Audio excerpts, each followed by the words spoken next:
मुझे दया आती है उन बच्चों पर जिनमें मेरा बच्चा भी शामिल है। मैं भी उसी समाज की पैदाइश हूँ, उसी समाज के दबाव मुझ पर भी काम करते हैं।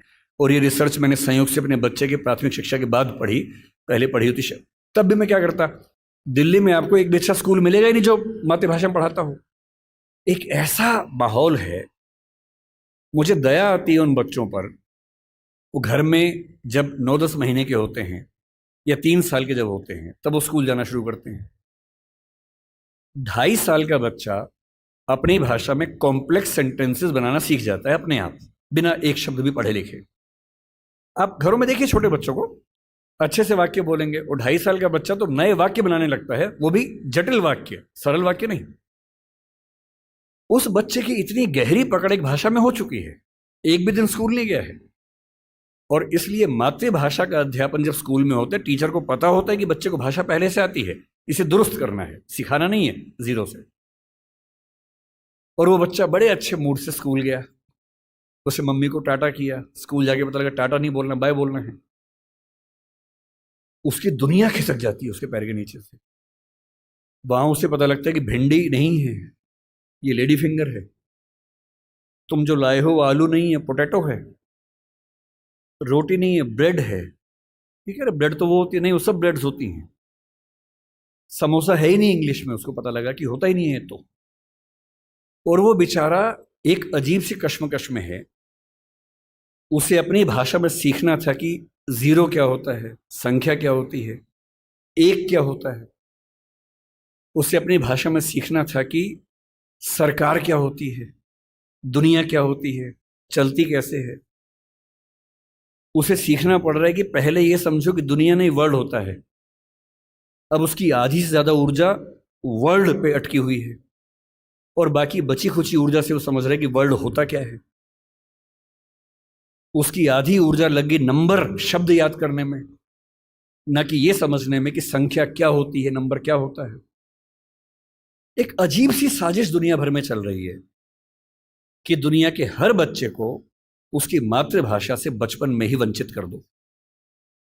उसे एक ऐसी भाषा में सिखाओ जहां उसके लिए वो भाषा सीखना अपने आप में चैलेंज हो।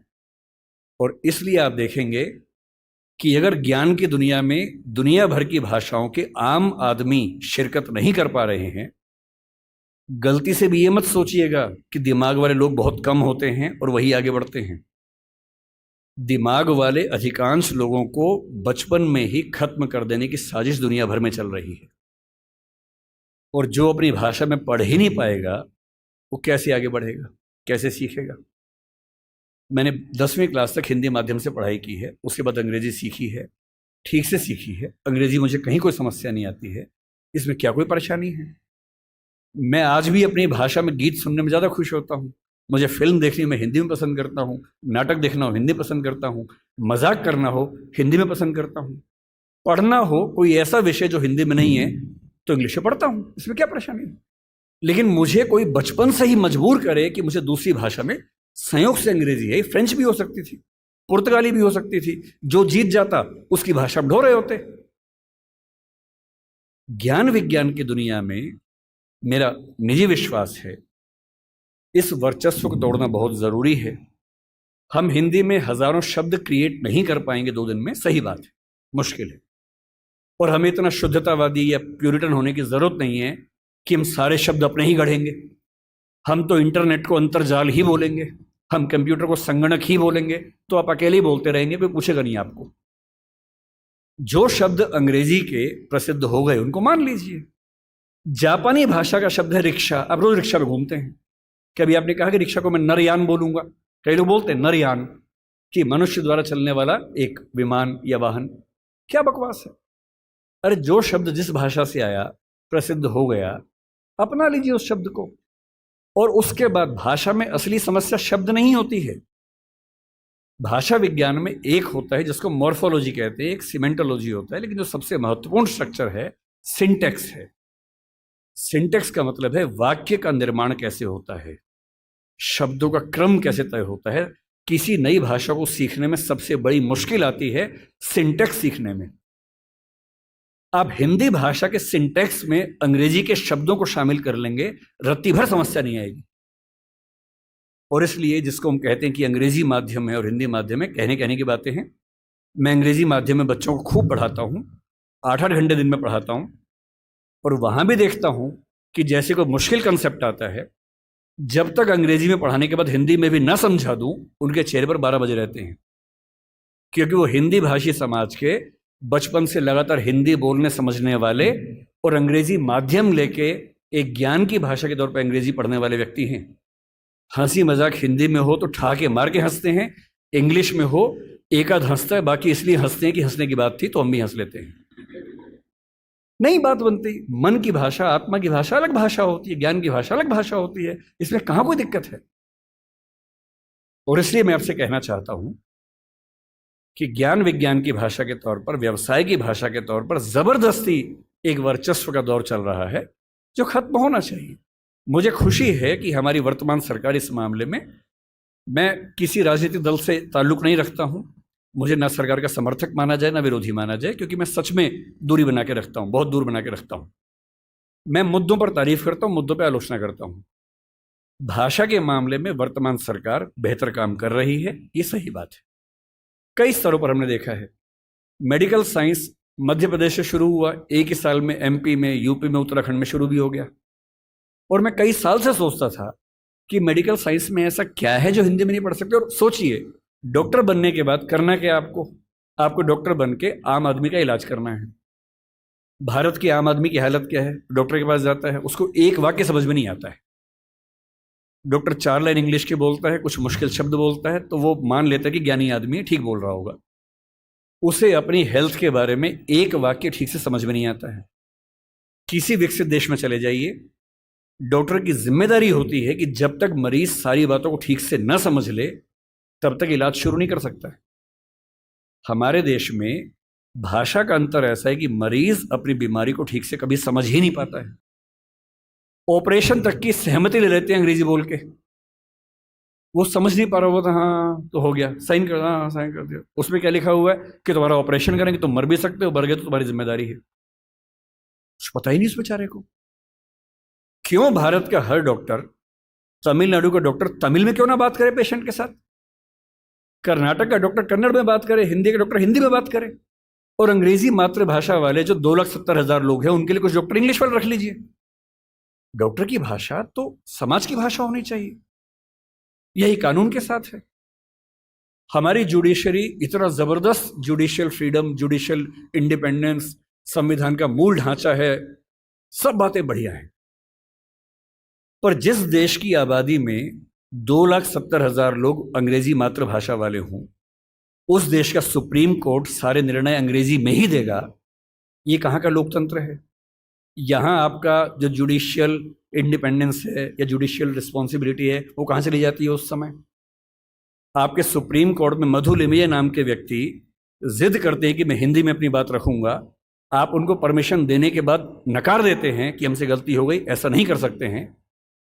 मेरे देश में, मेरे सुप्रीम कोर्ट में अपनी भाषा में आप बोल भी नहीं सकते। आप 28 राज्यों में से केवल 4 राज्यों में हिंदी में हाई कोर्ट में बात करने की परमिशन देते हैं। पर लोकतंत्र का मतलब क्या होता है? कुछ गिने चुने एलिट्स के हिसाब से जनता अपनी भाषा बदलेगी या जनता की भाषा से प्रशासक भाषा बदलेंगे अपनी? अगर लोकतंत्र है तो लोकतंत्र में जनता की भाषा ही केंद्र में होनी चाहिए, कोई और भाषा केंद्र में कैसे हो सकती है? पर हम लोग इतने आदी हो चुके हैं, हम स्लेव मेंटेलिटी के इतने अभ्यस्त हो चुके हैं कि हम ये प्रश्न कभी नहीं करते।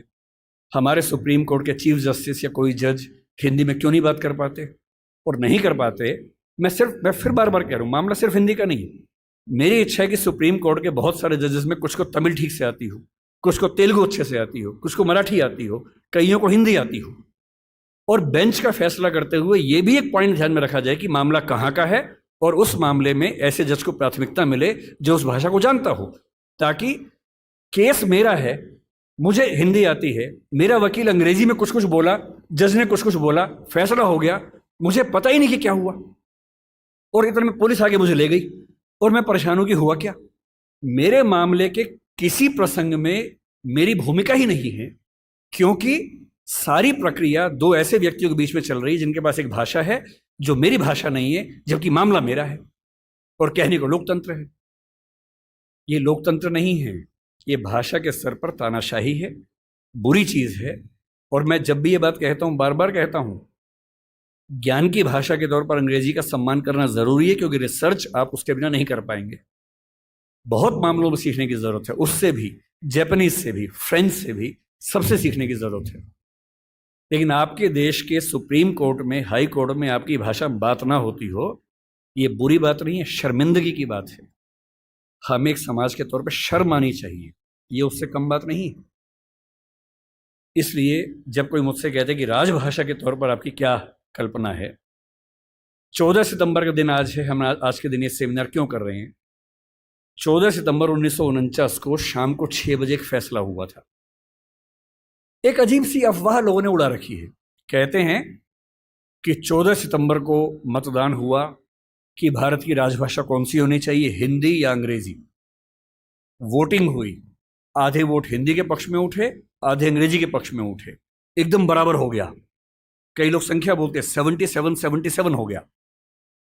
और तब स्पीकर ने, डॉक्टर राजेंद्र प्रसाद ने अपना कास्टिंग वोट दिया, क्योंकि उनके पास अधिकार है कि वोट डाल सकते हैं लास्ट में, अगर बराबर हो जाए तो, हिंदी के पक्ष में दिया, और इससे हिंदी भारत की राजभाषा हो गई। इससे बड़ा कोई झूठ नहीं है। ऐसा कुछ नहीं हुआ था संविधान सभा में, सफेद झूठ है। 12 सितंबर को शाम 4 बजे इस मुद्दे पर बहस शुरू हुई। संविधान सभा की डिबेट्स पढ़ के देखिए, 180 पेज की डिबेट है राजभाषा की, 180 पेज, 1-2 पेज का मामला नहीं है। संविधान सभा के वॉल्यूम 9 में ध्यान से पढ़िए, पेज नंबर लगभग 1130 से 1390 के आसपास का मामला है। 180 पेज की डिबेट है, उसमें खूब मुद्दे हैं, छोटी मोटी वोटिंग हो रही है के मामलों में। संविधान सभा का बेसिक उसूल था कि अंतिम रूप से वोटिंग नहीं करेंगे, सहमति से काम करेंगे। वोटिंग बीच बीच में होती रही। पहला विवाद यह था कि राजभाषा कौन सी हो, हिंदी हो कि अंग्रेजी हो या हिंदुस्तानी हो। अंग्रेजी पर तो बात थी नहीं, हिंदी या हिंदुस्तानी। महात्मा गांधी हिंदुस्तानी कहते थे, पर 1949 में वो थे नहीं। उनका हिंदुस्तानी का मतलब था हिंदी उर्दू का मिक्सचर, जो देवनागरी और फारसी में लिखी जा सके। दूसरा स्कूल ऑफ थॉट हिंदी की बात करता था। अंत में सहमति बनी, हिंदी ही भारत की राजभाषा होगी। राजभाषा यानी सरकारी कामकाज की भाषा। दूसरा सवाल था कि लिपि कौन सी हो, देवनागरी हो, कुछ ने कहा कि देवनागरी और फारसी हो, कि हिंदी को फारसी में भी लिख सके। कुछ ने कहा देवनागरी और रोमन हो, हिंदी को रोमन में, जैसे व्हाट्सएप में लिखते हैं वैसे लिख सके। खूब विवाद हुआ, अंत में हुआ कि देवनागरी ही लिपि होगी। तीसरा विवाद यह हुआ कि जो अंक हैं हिंदी वाले, जो 1 से 0 से 9 तक के अंक हैं, वो हम अंग्रेजी के ढांचे में लिखेंगे या हिंदी के ढांचे में लिखेंगे। इस पर मतभेद था सबसे ज्यादा। इस पर वोटिंग में बराबरी हुई थी। और अंत में वोटिंग से नहीं, संविधान सभा के बाहर की बातचीत में समझौता हुआ। मुंशी साहब थे, के एम मुंशी थे, आयंगर साहब थे, उनकी बातचीत में समझौता हुआ कि ठीक है, अंतर्राष्ट्रीय अंक मान लेंगे। और उसके बाद गहमा गहमी के बाद, 2 घंटे की रिसेस के बाद, 14 सितंबर शाम 6 बजे आखिरी सेशन इस मामले पर हुआ, 2.5 दिन की बहस के बाद। और तब ध्वनि मत से, बिना किसी वोटिंग के प्रस्ताव पारित हुआ कि हिंदी भारत की राजभाषा होगी, देवनागरी उसकी लिपि होगी, और अंकों का अंतर्राष्ट्रीय स्वरूप उसका स्वरूप होगा। इस झूठ को मन से निकाल दीजिए। ये झूठ मैंने भी 1000 बार सुना था अपने अध्ययन के दौरान। हमारे अध्यापकों को भी ऐसा लगता था, मुझे भी ऐसा लगता रहा कई साल तक। संविधान सभा की डिबेट्स बढ़े तब समझ में आया कि ये भ्रांति है, ऐसा कुछ नहीं हुआ था। पूरी सहमति के साथ भारत की राजभाषा हिंदी बनी थी 14 सितंबर को, और इसलिए आज के दिन को हम लोग हिंदी दिवस मानते हैं। और क्यों ना बनती, आप सोचिए क्यों ना बनती। दुनिया में 2 तरह के देश हैं, एक इंग्लैंड जैसा है, फ्रांस है, स्पेन है, जर्मनी मान सकते हैं, आज के समय के जर्मनी मान सकते हैं, उस समय का तो नहीं, आज के जर्मनी मान लीजिए, आप ग्रीस को मान लीजिए। ये सब देश वो हैं जो एक देश एक भाषा वाले लोग हैं। बांग्लादेश को मान लीजिए, बांग्ला बोलते हैं, एक देश एक भाषा है। पर कुछ देश ऐसे होते हैं जहां एक भाषा नहीं होती है। स्विट्जरलैंड में देखिए, छोटा सा देश है, 3 राजभाषाएं वहां पर हैं। बेल्जियम में देखिए, छोटा सा देश है, पर वहां भाषाएं 1 से ज्यादा चलती हैं। तो उस समय एक डिबेट थी कि भारत का मॉडल कौन सा होगा। क्या हम इंग्लैंड, फ्रांस, जर्मनी के मॉडल पे चलेंगे, या हम स्विट्जरलैंड और बेल्जियम के मॉडल पे चलेंगे? तो क्योंकि भारत में भाषाएं बहुत ज़्यादा थी, उस समय हमने 14 भाषाओं को संविधान में स्थान दिया। शुरू में 13 को दिया, बाद में एक और जोड़ दिया। तो अब तो खैर 22 भाषाएं हैं 8वीं अनुसूची में। डिबेट ये थी कि भारत की राजभाषा कौन सी हो। ऐसे मामले में दो ही फैसले हो सकते हैं। एक तो ये हो सकता है कि भाई जितनी महत्वपूर्ण भाषाएं सबको बना दो। अगर सबको बनाएंगे तो हर डॉक्यूमेंट 10 भाषाओं में बनेगा, वो आसान काम नहीं है। दूसरा, लोकतंत्र में क्या तरीका है, जिस भाषा को बोलने वाले समझने वाले सबसे ज्यादा हैं उसको बना दीजिए। यही सहमति बनी। स्वाधीनता संग्राम में हिंदी को राष्ट्रभाषा राजभाषा बनाने की बात किन लोगों ने की, आपने कभी गौर किया है? हिंदी को राष्ट्रभाषा बनाने के सबसे बड़े समर्थक कौन थे? महात्मा गांधी, गुजरात के थे, गुजराती आदमी। के.एम. मुंशी गुजरात के थे, पटेल गुजरात के थे, आज भी गुजरात के दो लोग लगे हुए हैं। हिंदी को भारत की राष्ट्रभाषा बनाने की जो बात आई है, हिंदी समाज से ही नहीं आई है। महात्मा गांधी गुजराती व्यक्ति होकर हिंदी के पक्ष में सबसे ज्यादा अड़े हुए थे। महाराष्ट्र में तिलक थे, सावरकर थे, वो मराठी की बात नहीं कर रहे, वो हिंदी की बात कर रहे थे। पंजाब में लाला लाजपत राय थे। आप बंगाल में जाएंगे, केशव चंद्र सेन से परंपरा शुरू होती है, सुभाष चंद्र बोस तक परंपरा जारी है, वो सब हिंदी की बात कर रहे हैं। पूरे भारत में, दक्षिण भारत तक में ये सहमति बन गई थी। महात्मा गांधी ने पूरी एक संस्था खड़ी की, दक्षिण भारत हिंदी प्रचार सभा। कितने साल तक काम करते रहे वहां पर। एक सहमति बनाई पूरे देश में, क्योंकि इतना बड़ा स्वाधीनता आंदोलन बिना एक भाषा के नहीं चल सकता। बेबीलोन की कथा बन जाती, बाबेल जैसी, कि सब लोग अलग भाषाएं बोलते हैं, लड़े कैसे अंग्रेजों से। इसलिए कांग्रेस ने 1915 के आसपास से ही भाषा पे काम करना शुरू किया और ये मान लिया कि जब तक अंग्रेजी में काम करेंगे वकीलों का आंदोलन रहेगा, जनता का नहीं बनेगा। वो वकीलों का आंदोलन जनता का आंदोलन तब बना जब लोक भाषाओं में लड़ा गया, और लोक भाषाओं में सबसे बड़ी भूमिका हिंदी की रही। आज अगर कोई मुझसे पूछे कि भारत में कौन सी राजभाषा या संपर्क भाषा बन सकती है, आप डेटा देखिए, सेंसस को देखिए। हिंदी बोलने वालों की कुल संख्या पहली, दूसरी, तीसरी भाषा के तौर पर भारत में कितनी है इस समय? 69 करोड़ है 2011 के सेंसस में। 57% ऑफ पॉपुलेशन भारत की, first, second, third. First language में 43.6% है, तीनों मिला लें 57%, 69 करोड़ संख्या है। क्यों है? 10 राज्य हिंदी भाषा वाले हैं। फिर वो सारे राज्य जो संस्कृत से ही बने हैं, वो हमारे ननिहाल के हैं। इसलिए आप महाराष्ट्र जाएंगे, क्योंकि मराठी संस्कृत से बनी है, आपको मराठी हिंदी में दिक्कत नहीं आती, क्योंकि दोनों की रूट सेम है। यही गुजराती में है, यही पंजाबी में है, यही सिंधी में है, यही असमिया में है, यही ओडिया में है, यही बांग्ला में है। ये सातों राज्यों की भाषाएं संस्कृत के रूट से बनी हुई है, इसलिए हमारी रूट सेम होने से दिक्कत नहीं आती है। केवल दक्षिण भारत की चार भाषाएं मुख्य रूप से, और उत्तर पूर्व की, असम की आगे की भाषाएं। उत्तर पूर्व में भी आप अरुणाचल प्रदेश जाइए, हिंदी में कहीं कोई दिक्कत नहीं है। अरुणाचल प्रदेश में बड़ा आश्चर्य की बात है कि हिंदी सब बोलते हैं। अंडमान निकोबार जाइए, हिंदी सब बोलते हैं, वहां पर कहीं कोई समस्या नहीं। हैदराबाद में हैदराबादी हिंदी चलती है। मुंबई मराठी क्षेत्र होकर हिंदी का गढ़ बना हुआ है।